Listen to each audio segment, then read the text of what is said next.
नमस्कार, मैं हूं राज और आप देख रहे हैं प्योर पॉलिटिक्स। जब से 2024 के लोकसभा चुनावों का रिजल्ट आया है, एक सवाल लगातार सुर्खियों में बना हुआ है और वो सवाल ये है कि आखिर भाजपा और खासकर प्रधानमंत्री नरेंद्र मोदी कब तक इस मुगालते में रहेंगे कि भारत का मुसलमान कभी उनको वोट देगा।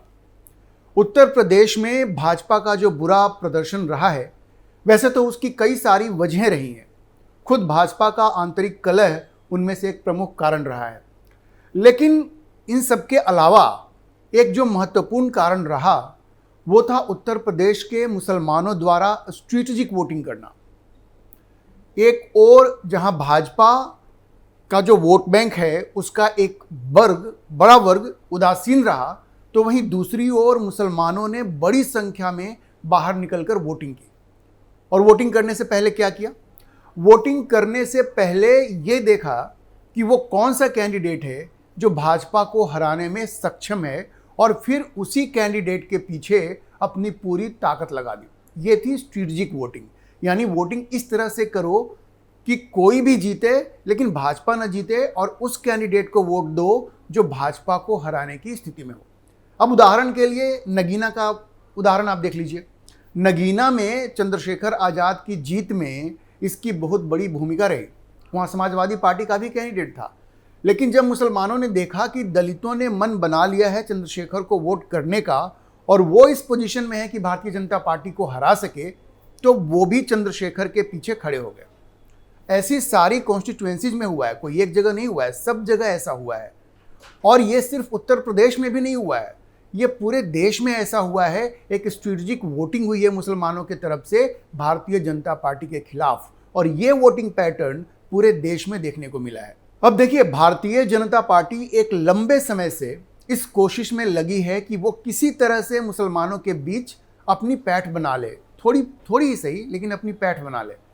भले ही थोड़ी संख्या में ही हो, लेकिन मुसलमानों में उसकी स्वीकार्यता बन जाए, ऐसा प्रयास आज से ही नहीं बल्कि जनसंघ के समय से ही हो रही है। अटल बिहारी वाजपेयी और लाल कृष्ण आडवाणी के दौर में भी इसकी काफ़ी कोशिशें की गई, लेकिन कोई सफलता नहीं मिली। नरेंद्र मोदी भी जब गुजरात के मुख्यमंत्री जब तक रहे, उन्होंने ऐसी कोशिश की।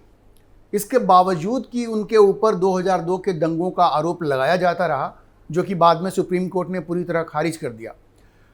नरेंद्र मोदी जब तक गुजरात के मुख्यमंत्री रहे, उन्होंने ये प्रयास किया। जब वो प्रधानमंत्री बने दूसरी बार, तो 2019 में उन्होंने सबका साथ सबका विकास नारे के साथ उसमें उन्होंने एक और जोड़ दिया, सबका विश्वास।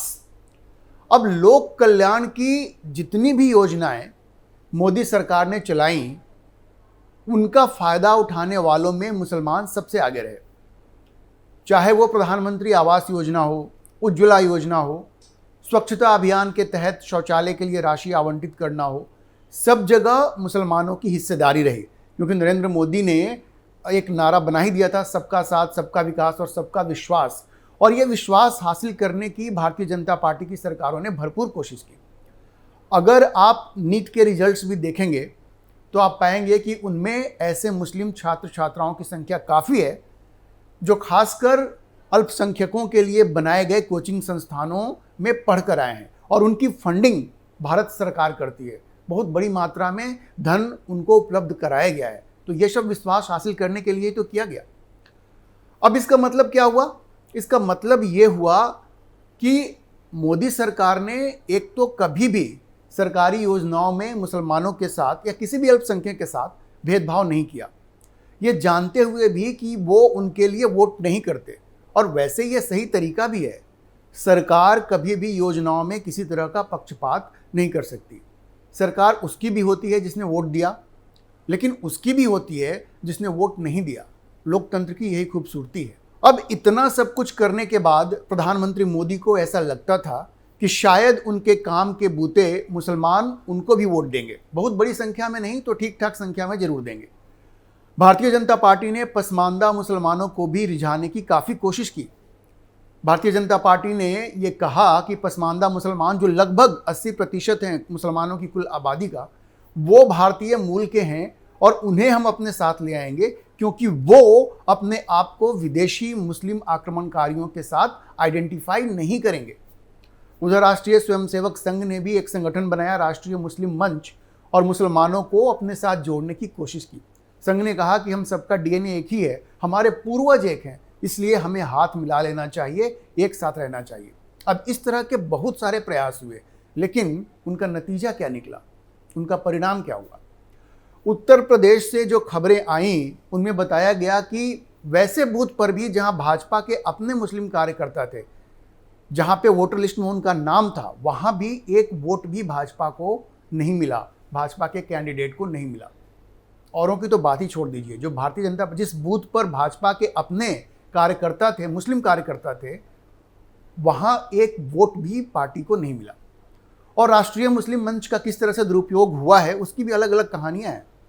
कुछ लोग बताते हैं कि गौ तस्करी करने वाले लोग वो राष्ट्रीय मुस्लिम मंच से जुड़ गए, और जब पुलिस उन्हें पकड़ती थी तो राष्ट्रीय मुस्लिम मंच से जुड़े होने की बात कहकर वो छूट जाते थे। अब उन्होंने उसको ऐसे इस्तेमाल किया। अब ये इसका कोई प्रमाण नहीं है, ऐसी बातें मीडिया में आती रही हैं। अब सोचने की बात यह है कि आखिर ऐसा क्यों हुआ कि भाजपा की लाख कोशिशों के बावजूद मुसलमानों ने भाजपा के खिलाफ स्ट्रेटेजिक वोटिंग की और उसके कैंडिडेट्स को चुन चुन कर हराया। देखिए, चुनाव के पहले चरण में ही प्रधानमंत्री को ये आभास हो गया था कि मुसलमान एकजुट होकर स्ट्रेटेजिक वोटिंग करके भाजपा को हराने का काम कर रहे हैं। इसलिए तुरंत उन्होंने फिर मुस्लिम आरक्षण, मुस्लिम तुष्टीकरण को एक मुद्दा बनाया, लेकिन पहले चरण के बाद ही बनाया, जब उनको ये पता चल गया कि मुसलमान इस तरह की वोटिंग कर रहा है। उसके पहले उन्होंने ये मुद्दे नहीं उठाए थे, क्योंकि उन्हें ये एहसास नहीं था कि उनके खिलाफ इस तरह की आक्रामक रणनीति मुसलमान अपनाएंगे। वो तो कहाँ ये सोच रहे थे कि 3 तलाक जैसे मुद्दों की वजह से उन्हें कम से कम मुस्लिम महिलाओं का वोट ठीक ठाक संख्या में मिल जाएगा, लेकिन हुआ इसके ठीक विपरीत, उन्हें वोट नहीं मिला। अब ऐसा क्यों हुआ? ऐसा इसलिए हुआ कि भारतीय जनता पार्टी की जो विचारधारा है हिंदुत्व और सांस्कृतिक राष्ट्रवाद की, वह मुसलमानों को कभी स्वीकार्य नहीं होगा, क्योंकि मुस्लिम वोटों के जो ठेकेदार हैं, ये जो मौलाना हैं, वो कभी उन्हें इस बात की इजाज़त नहीं देंगे। अब इस बात को केरला के जो गवर्नर हैं आरिफ मोहम्मद खान, उन्होंने बहुत खूबसूरती से समझाया था। उन्होंने कहा था कि देवबंद जैसी जो संस्थाएं हैं, वहाँ से जो लोग निकलते हैं वो वैसे तो बहुत बड़ी संख्या में नहीं है, लेकिन वो ऐसे प्रभावशाली जगहों पे बैठे हुए हैं, मस्जिदों में, जहाँ पर बैठ करके वो मुसलमानों की सामाजिक और राजनीतिक दोनों तरह की सोच को प्रभावित करते हैं, और वो पूरी तरह से अपने कौम की बात करते हैं। उनके प्रभाव में देश का ज़्यादातर मुसलमान ये मानता है कि वो पहले मुस्लिम हैं, फिर भारतीय, या फिर कुछ और। धर्म उनके लिए सबसे ऊपर है, उनके लिए धर्म से बढ़कर कुछ भी नहीं है। भाजपा और आरएसएस वो तो ये चाहते हैं कि भारत के मुसलमान राम और कृष्ण को भी कम से कम अपना पूर्वज तो माने, भले ही उनकी पूजा पद्धति बदल गई हो, लेकिन ये तो कभी होने वाला नहीं है। मुसलमानों को इस बात से कोई मतलब नहीं है कि उनके पूर्वज कौन थे या नहीं थे, और ये बात सिर्फ भारत में नहीं है बल्कि सारी दुनिया में है। मुसलमानों में अपने धर्म, अपनी पहचान को लेकर जो कट्टरता है, उसकी एक मिसाल ये भी है कि अतीक अहमद और मुख्तार अंसारी जैसे अपराधियों की मौत को भी वो अपने कौम पर हमला मानते हैं, और उत्तर प्रदेश में उन्होंने इस हमले का बदला भी लिया स्ट्रेटेजिक वोटिंग करके। तो ये उनकी सोच है। तो हम ये कह सकते हैं कि भाजपा को अगर मुसलमानों का वोट चाहिए तो उसे हिंदुत्व और सांस्कृतिक राष्ट्रवाद का मुद्दा छोड़ना पड़ेगा, क्योंकि जब तक भाजपा इन मुद्दों पर कायम रहेगी, मुसलमान उसको वोट नहीं देगा। उनके लिए उनका धर्म सबसे ऊपर है। कोई दूसरी संस्कृति, भले ही वो उनके पूर्वजों की संस्कृति रही हो, उन्हें स्वीकार्य नहीं है। मोदी जी लाख कोशिश कर लें, भागवत जी चाहे लाख कोशिश कर लें, ऐसा होने वाला नहीं है। तो क्या भाजपा ये करने को तैयार है, या संघ ये करने को तैयार है? अगर नहीं है तो मुस्लिम वोट पाने की मृग मरीचिका के पीछे भागना इन्हें छोड़ना पड़ेगा, चाहे वो भाजपा हो या आरएसएस हो। इस तरह की किसी भी चीज़ की गुंजाइश नहीं है, और इसमें किसी संशय की भी गुंजाइश नहीं है, किसी द्वंद्व की गुंजाइश नहीं है। खासकर तब जब मुस्लिम तुष्टीकरण करने वाली पार्टियां, उनकी एक लंबी फहरिस्त है, वो मुसलमानों की धार्मिक भावनाओं को भड़काएंगे और वो आपके खिलाफ हो जाएंगे। वो कहते हैं ना, दुविधा में दोनों गए, माया मिली न राम। मुस्लिम वोट के चक्कर में मोदी जी उस वक्त चुप रहे जब उन्हें बोलना चाहिए था। जब हिंदुओं के ऊपर आक्रमण हुआ, जब कन्हैया लाल की गर्दन काटी गई, तो क्या मोदी जी ने कुछ कहा? नहीं कहा, चुप रहे। बोला तब जब चुनाव आए। तो क्या राहुल गांधी की तरह आप भी चुनावी हिंदू बन गए हैं? नुपुर शर्मा को जब जान से मारने की धमकी मिली तो मोदी जी ने कुछ कहा? नहीं कहा। तो मोदी जी को यह समझना पड़ेगा कि यह संभव नहीं है कि आप काशी और मथुरा की बात करें और मुसलमान आपको वोट देंगे। आप लाख कह लें कि वो राम और कृष्ण को अपना पूर्वज माने, लेकिन वो नहीं मानेंगे। उन्हें इस भ्रम से बाहर निकलना होगा। प्रधानमंत्री मोदी को इस भ्रम से बाहर निकलना होगा कि मुसलमान कभी भाजपा को वोट देगा। कुछ अपवाद तो पहले भी रहे हैं, कुछ संख्या में वोट पहले भी मुसलमानों के मिलते रहे भारतीय जनता पार्टी को और आगे भी रहेंगे, मगर कोई बड़ी आबादी आपके साथ नहीं आएगी, क्योंकि उनके लिए उनका धर्म सर्वोपरि है। आप व्यर्थ में अपना समय बर्बाद ना करें। तो सवाल यह है कि मोदी जी को या फिर भाजपा को क्या करना चाहिए? पहले तो मुस्लिम वोट का आप मोह त्यागिए, वो आपको नहीं मिलने वाला है, क्योंकि आपकी विचारधारा बीच में आती है। आप जो कर सकते हैं वो तो कीजिए। हिंदुओं के साथ जब अत्याचार होता है तब तो उनके पीछे खड़े हो जाइए। अपने ही देश में हिंदुओं का जब अपमान होता है तब तो उन्हें सपोर्ट कीजिए। जब उनकी हत्या होती है तब तो उनका सपोर्ट कीजिए। अभी पश्चिम बंगाल में ममता बनर्जी के एक मंत्री ने खुलेआम इस्लामीकरण की बात कही है। एक तरह से वो धर्म परिवर्तन की ही बात है। कोई कार्रवाई हुई? आपकी चुप्पी के क्या मायने निकाले जाएं? आप क्यों चुप हैं?